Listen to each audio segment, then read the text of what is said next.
If you're struggling to stay on track with your goals, then today's episode can help. I'm doing a tutorial kind of episode, so watching this on YouTube can help. In this episode, I'm going to take you through the main steps required to work on any life goal and, importantly, to stay on track with those goals. So, if you're ready, let's get into it.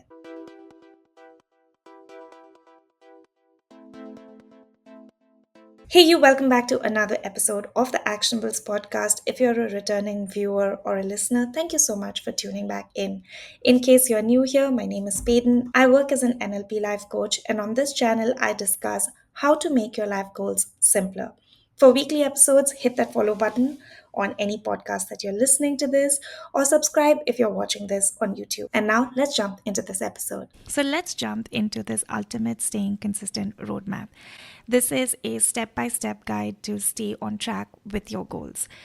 And you can get this for free from the link mentioned below. So if you're watching this on YouTube, check out the description below. If you are listening to this podcast on any podcast platform, check the description for that. You should be able to find the link.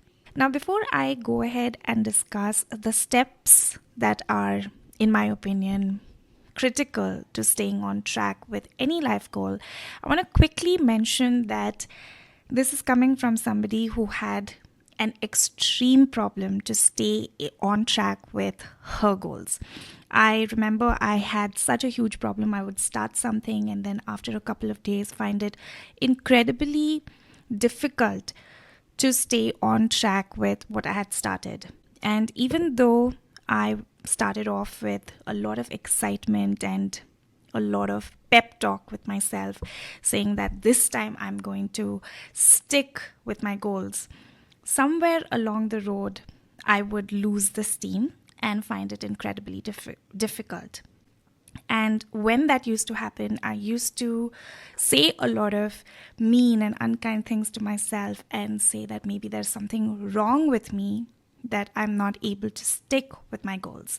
So this is for you if you have ever started something and find it difficult to stay on track. Now, I also want to mention here that it is okay if your goals change over a period of time, and that's completely normal, that's completely natural. And if they no longer make sense to you, your goals, then it is okay to change the direction. And just because you've been working on something does not mean that you have to continue working on it.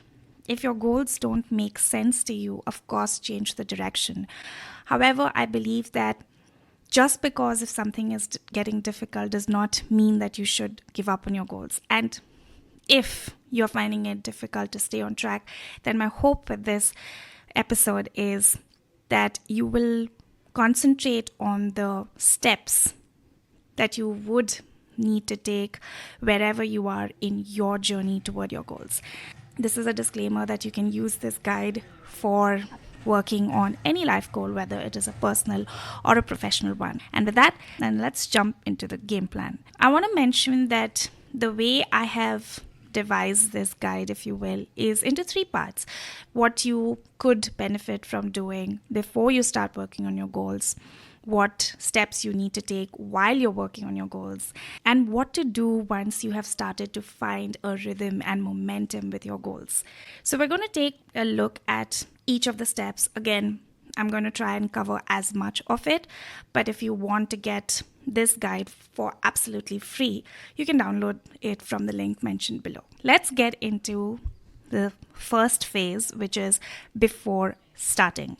What are some of the steps I would recommend that you take before you start working on your goals? Because what happens is sometimes, if you're like me, you might start getting excited about something and head straight into things without thinking too much about it and thinking that maybe you'll figure things out. And it is okay if that approach is working for you. It simply didn't work for me because I was just motivated to start, but that was not enough to keep me going. So what can you do before you commit towards a goal?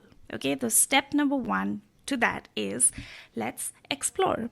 Now, what I mean by this is if you are like me, you may notice that it is easier to start working towards something. Maybe you find it inspiring and maybe you think it is a great idea to just get into thick of things. But experience has taught me that that never really worked for me. I benefit from having some sort of a plan to work on my goals. The problem with our brain is that it is going to stop you from trying to work on anything new. When it comes to your goals, before you go ahead and work on anything, you may feel like a burst of inspiration, and sometimes you may not lean into that inspiration and it passes you by because your brain gives you only a little window of about 5 seconds to work on something. And that is great and fantastic if you have absolutely no problem with getting started.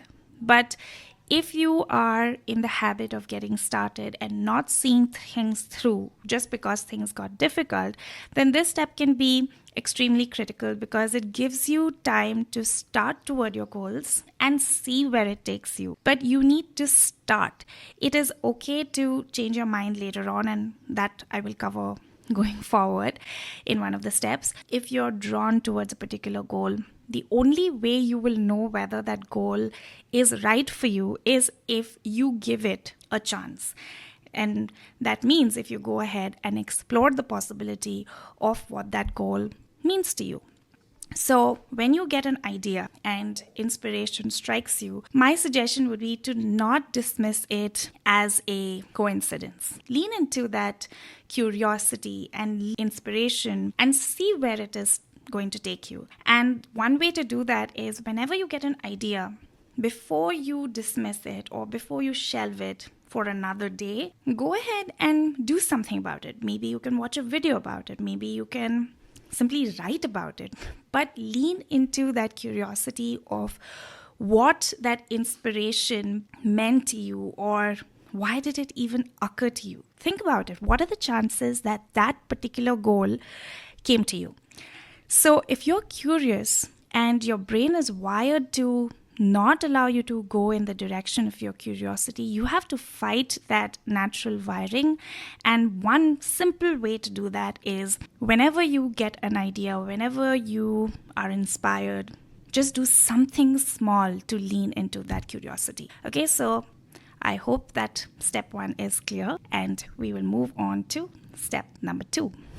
Step number 2 is select.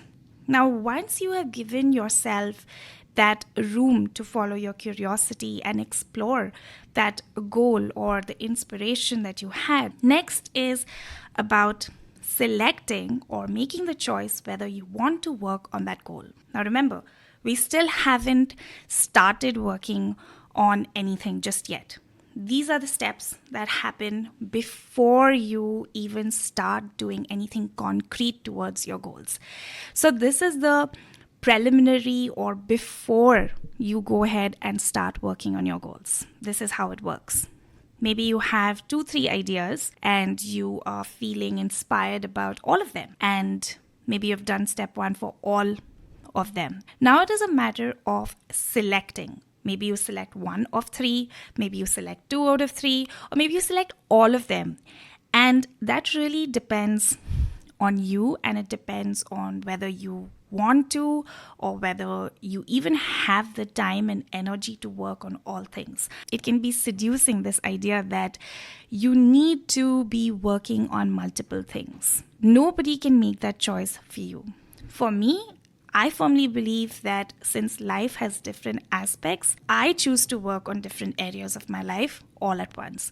But this need not be true for you. You may choose to work on only one aspect of your life. Maybe you want to work on your career, or maybe you want to only work on your health, or maybe you want to only work on your personal relationships. That is absolutely okay. Don't buy into someone else's idea that you should be working on multiple goals. You work on as many goals as possible to you without you feeling overwhelmed and burdened. So this step really is about exercising that choice of yours, whether you want to work on 1, 2, 3 or 10 goals all at the same time or one by one. So go ahead and select a goal. Now remember, selecting again doesn't mean you're committing for a lifetime. You're only simply selecting the goal that you would like to work let's say for the next 1 month, 3 months, or even a year. All right.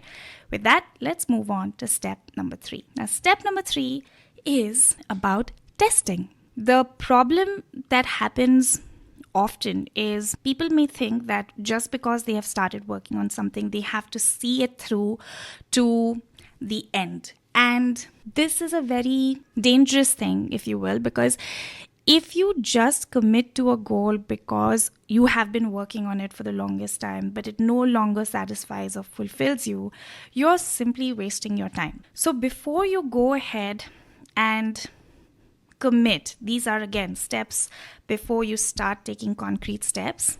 Give yourself that room to say, I'm in testing phase.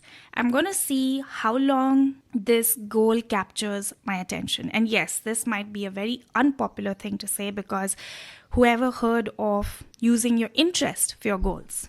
Because in toxic positivity, we hear all about winners never quit or you cannot give up. I believe that you should give up as many times as you want on your goal, as long as you're not giving up just because something became difficult. Give up on your goals the moment they don't make sense to you, because life is too short. So why would you keep working on goals that no longer fulfill you? You can and are allowed to change your mind about your goals. Give yourself that leeway room and say, I'm going to see for the next 3 months or 6 months whether this is something that I really, really want to commit. A great example here would be, let's say you're thinking about getting married to somebody you love. As much as you love them, you're going to go on a couple of dates. You're going to want to take your time before you commit. So it's the same thing with your goal. You may want to say this is it and you want to work on it for the long run, and this goal means a lot to you. By all means, go ahead. My suggestion is, before you put that kind of tremendous pressure on yourself, give yourself time to test it out. Because maybe, just maybe, you may change your mind about it, and that is all right. But if you don't even give yourself that wriggle room to test this goal out, you're just putting unnecessary pressure on yourself. Okay?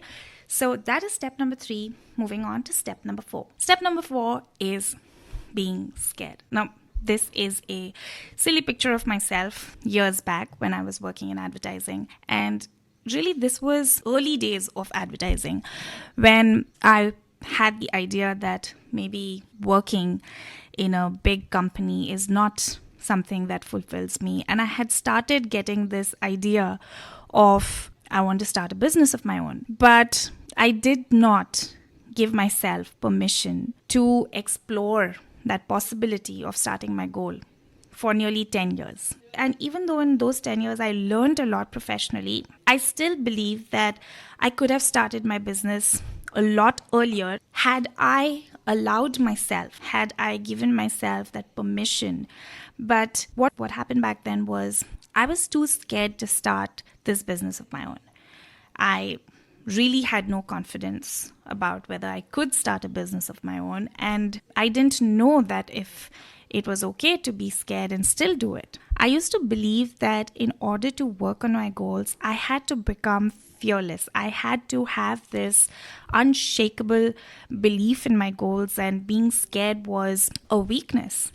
And now I realize how twisted that might sound, because nobody is ever 100% without fear. Fear itself, the nature of fear itself is such that it is good if it is going to protect you from any physical harm. But emotional kind of fear that holds you back from doing something is essentially not a good kind of fear. And this is what I didn't know back then, that I was waiting to feel more confident. I was waiting to be ready. I was waiting for things to be perfect before I jumped in and started my business. And after 10 years of working in advertising industry, almost 10 years, I realized that there is no such thing as being without fear. Every person who has ever gone after what matters to them has been afraid in some shape or form, and being completely without fear is a myth. It does not happen. It does not exist. You have to start when you are feeling scared.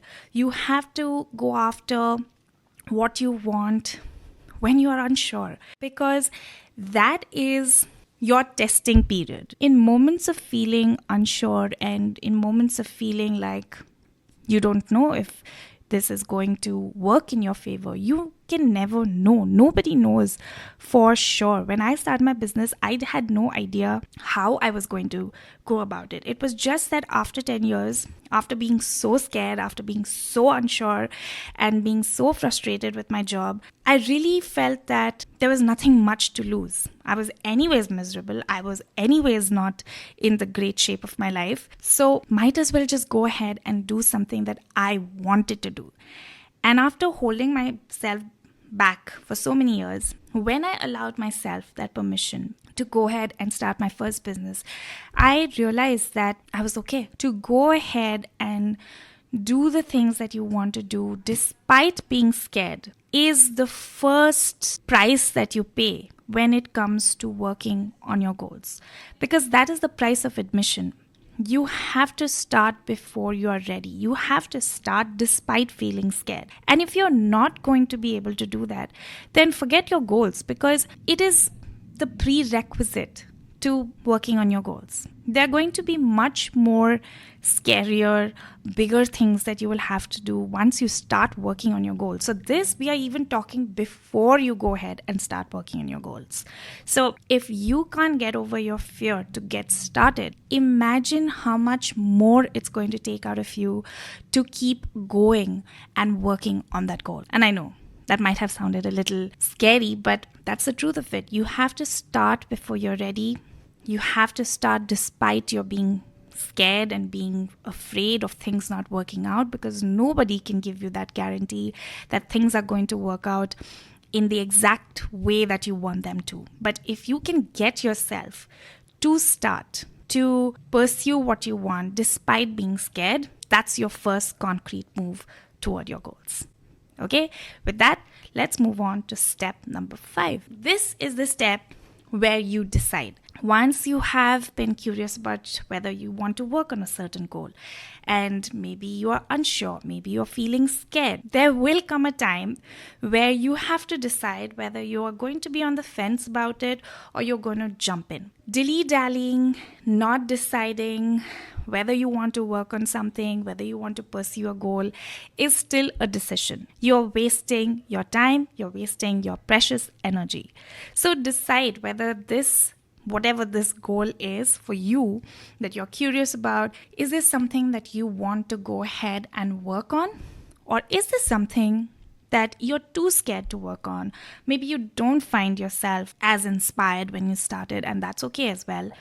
But you've got to make a decision, and nobody can make that decision for you. Not making a decision is still making a decision. So whatever you decide, whether you want to go ahead and work on a goal or whether you decide not to, think through of what that decision is going to cost you. And I don't mean in the short term. I mean, when you are 80 years old, would you regret not having worked on this goal? And I know sometimes this can sound like a philosophical thing, but the price of regret is so much more than the price of quote unquote failing at something, because you really can't fail on something that you decide. You can get a lesson out of it, you can get a different way of doing something, but you can't fail as long as you made the decision to do something.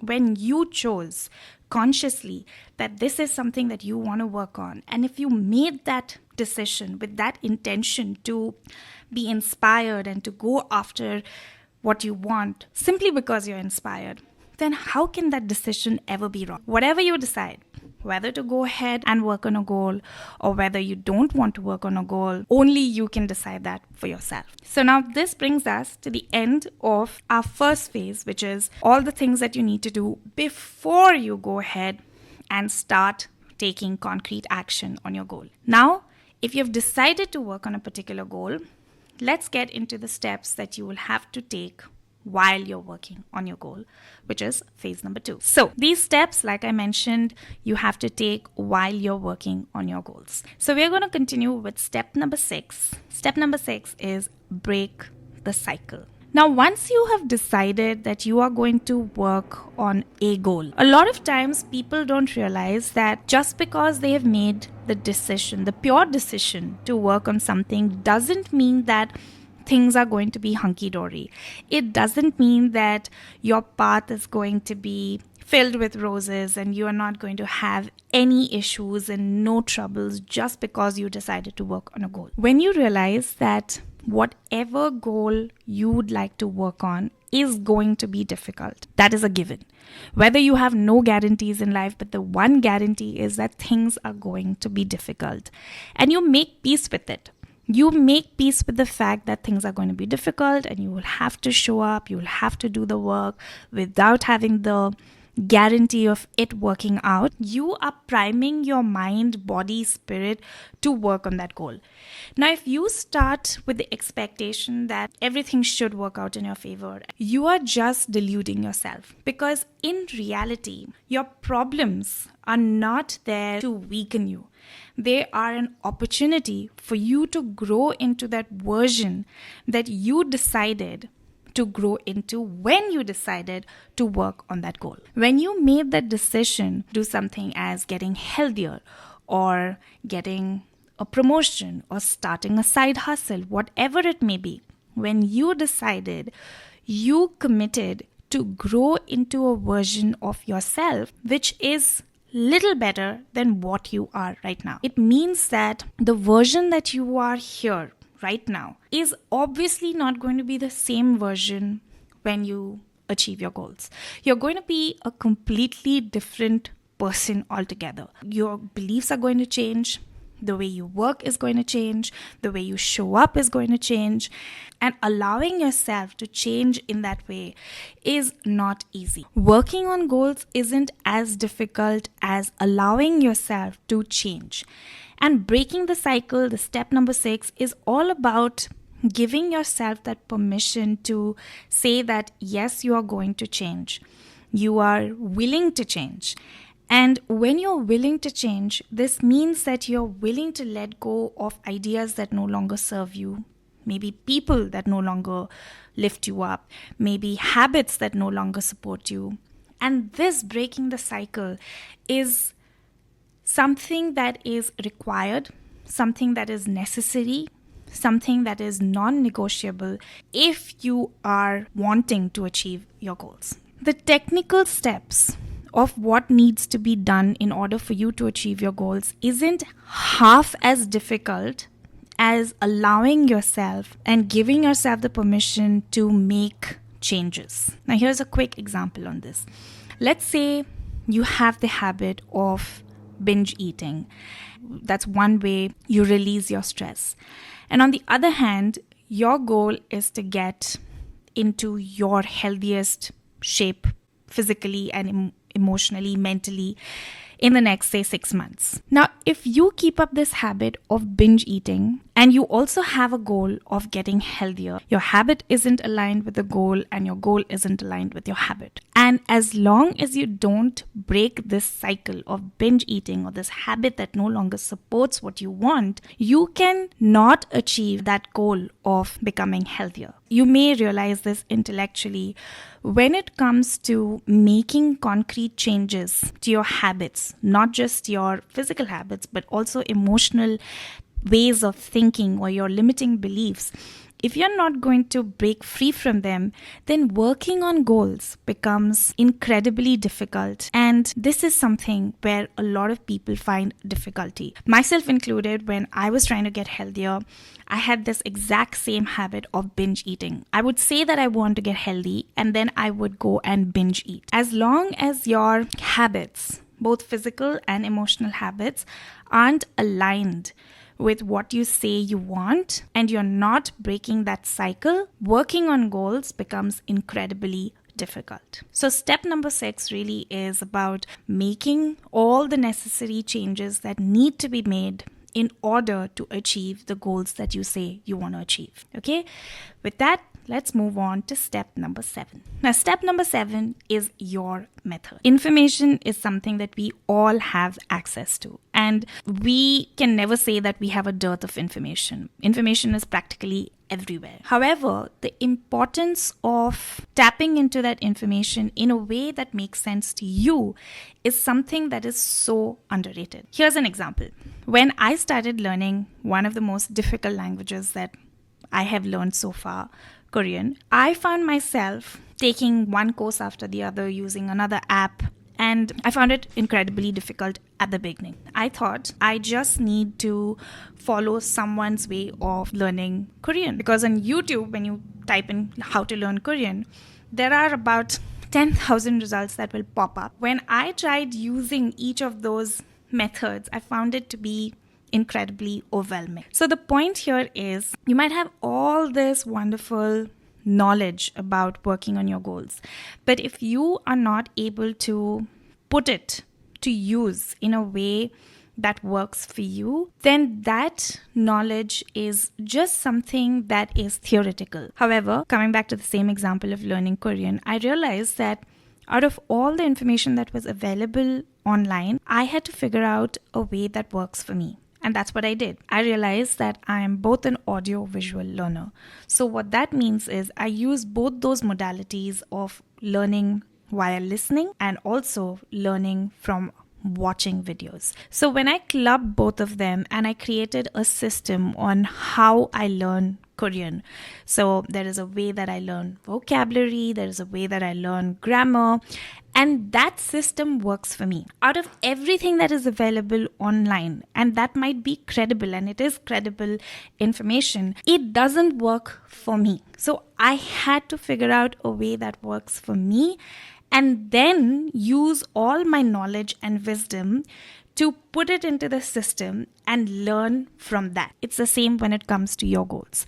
Now, if you are thinking that just because something works for somebody, it has to work for you, or it has to work in the same way for you, that's where you're putting incredible pressure on yourself. Once you know and once you've decided what goals you want to work on, you have to figure out a way to create a system that works for you. It has to take into account your responsibilities, your time, how much time you can spend on a daily basis to work on your goals, and what other priorities you have, your lifestyle, your habits, your limiting beliefs. And when you take all of that into consideration and create and craft a strategy for yourself to work on your goals, then working on goals becomes a lot simpler. I want to plug in here that if you are interested in creating a unique strategy for yourself, I'm opening up limited slots to work with me inside my coaching program called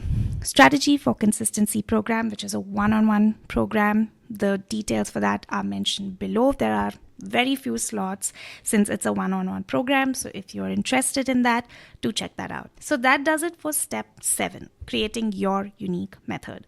Now let's move on to step number 8. Now, before we move on to step number 8, I also want to very quickly mention that all the changes that you are trying to make might feel overwhelming, and that is normal and natural. The one thing that I believe can help, and it is something that I've personally used, is the skill to become consistent with your goals. I created something called as the Become Consistent Challenge. This is a 3-week online challenge that you can take to develop the skill of becoming consistent with your life goals. Now, the skill of becoming consistent is such an underrated skill because no matter what goal you need to accomplish for yourself, you will not be able to do it unless and until you stay on track with your goals. And one skill that is going to help you to stay on track with your goals is to become consistent. The details for this challenge are mentioned below, so do check out the Become Consistent Challenge and you can avail 20% off. The coupon is also mentioned. Now let's move on to step number 8. Now, step number 8 is in line with what I just spoke about, staying consistent with your goals. Now, of course, by all means, change your goals, ditch your goals if they no longer make sense to you.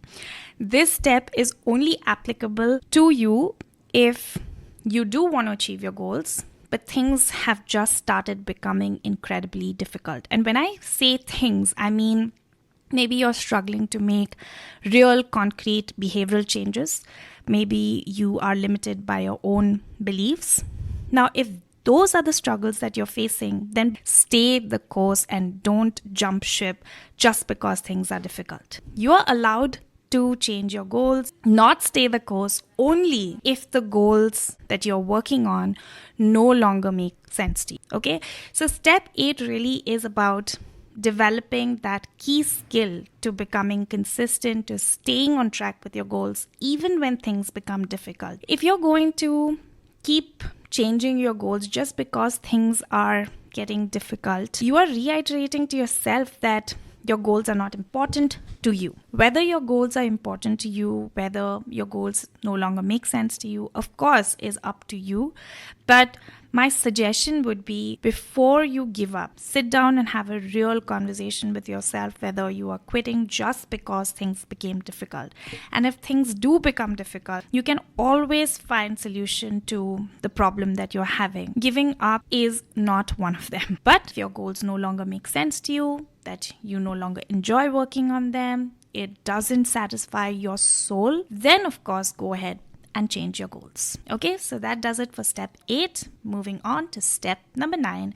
And we're also entering the last phase of this guide to staying consistent, that is making progress. Now, steps that'll make working on goals even more fulfilling for you. So step number 9 is change. Once you start working on your goals, once you have made the commitment, once you have told yourself that, yes, I am going to work on this, inevitably, you're going to find that things will become difficult. And you really have two options. One is when things become difficult for you to change, whether those are your habits, whether those are your thinking patterns, your behaviors, your actions. You have two options. One, you can resist and continue to do the same thing and hope for a different outcome. Or second, you can take charge and you can say, I've had enough of this. There's this quote from Tony Robbins, someone whom I look up to as my teacher. He says that change really happens in an instant. So Tony goes on to mention this example of when somebody is trying to, let's say, get out of the smoking habit of decades. And one fine day, they just have that breakthrough. And when Tony asked them, how long did that take you? The person would say, it took me years to break this habit of mine. And Tony says, no, it didn't take you years to change that habit. It took you only an instant to make that change. Because change, Tony says, happens when you've had enough of your BS. When the price of staying the same becomes more than the price of making a change, that's when somebody goes ahead and makes a change. So when you are really tired of the BS that you have been telling yourself or the results that you've been getting, you're frustrated about where you are with regard to your goal. And when you really come to that defining moment that that's it, no more. I'm not going to continue habits, behaviors, actions and expect a different outcome.